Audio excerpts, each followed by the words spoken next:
How's it going, guys? My name is Zach with The Movie Castle, and if you're watching this video when it comes out, that's February 13th, tomorrow will be Valentine's Day. So I thought I'd cover a movie that takes place on Valentine's Day, albeit pretty much just incidentally.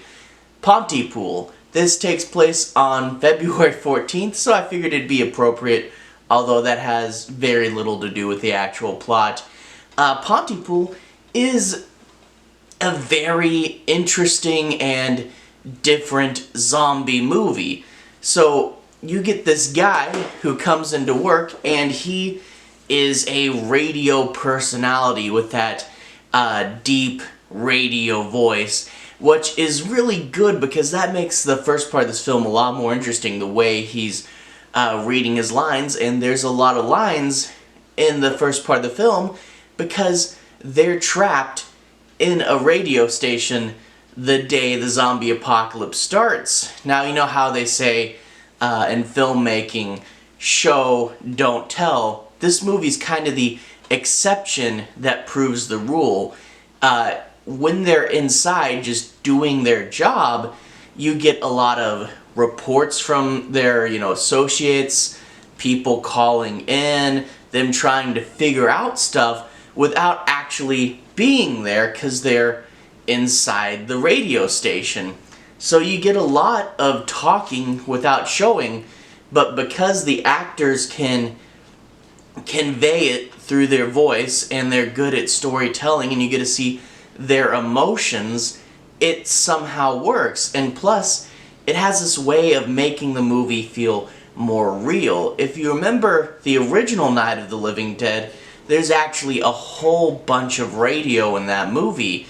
The characters listen to the radio to try to get the information, and that really made it feel real. However, you often get where it just feels like they're reading out exposition in other movies, and this movie somehow figures out a way to make it seem like the plot and the story and not just reading out exposition.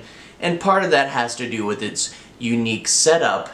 So the characters, they're in the booth and they're trying to piece together information. At first they think it's a riot, and then they're getting weird and strange reports. And of course it eventually all comes home when they have to deal with the zombies themselves. But for most of the movie, it's not that, and it's them piecing it together, and it works almost like an audiobook would work, because you're telling this deep and interesting story even though you don't get to see much of it. And then you're like, well, why would it be a movie? And you do get the expressions and the actors where, a character can say something and then you show the expression of another actor reacting to it. And they found a way to make it work for film without being just an audiobook. But the other big thing with this movie, other than its unique storytelling, is its unique take on the zombies. Now, I don't really want to spoil it because part of the cool thing with this movie is how it's revealed over time, but it has a lot to do with words and how the zombies talk and their mental state. Like when someone becomes a zombie, they start to repeat words over and over in their head, and things start to not make as much sense to them. And I really found that interesting. Next time you're having trouble thinking, like you get a brain fart or something, or a sentence just doesn't come out, you'll be thinking of Pontypool, because in the movie, the zombies, will start to get confused.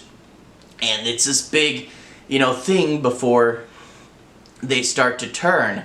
And the way it's explained, some people either like it, and I know a lot of people really love it, but there's going to be some people where it's just too different for them, Even though zombies in each continuity, every single different movie, could have completely different rules. I mean, for a long time in the pre-Romero days, zombies were magic, and a lot of people tend to forget that.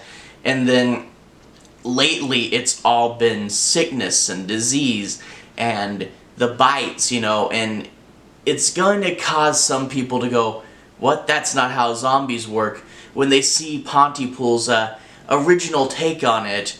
But for those of you who can take a change, it will definitely work.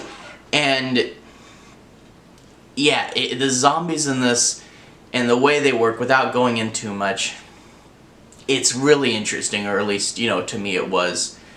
But overall, really great, interesting, and it's, you know, low budget because, you know, you really don't see much, but it works well within its budget. That's the thing, you know.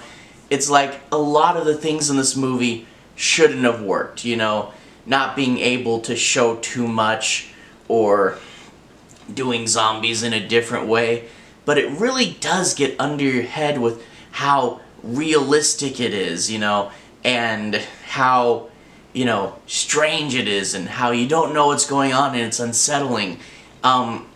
So if you can take a movie that, you know, it's a zombie movie, but it's not high-paced action all the time, and it's, you know, a lot of quiet but ultimately unsettling moments, and if you don't mind breaking the zombie rules, then this is a really good and entertaining movie. I actually, I heard about it a long time ago, but this is one of the movies that I unfortunately didn't get a chance to see when it came out, and I finally found it at my local used movie store, and both the people behind the checkout desk are like, oh, you're getting Pontypool, that's great. And I was like, okay, this might be a pretty good movie, and it was surprisingly well done. But overall, definitely something I'd recommend to people. Zombie fan or more artsy horror fan, definitely give this a check out, especially if you're one of those people that likes listening to scary stories on YouTube, you know, where they got a cool voice and they're telling a story. This would definitely fit within the things that you like. So great zombie movie, definitely recommend it.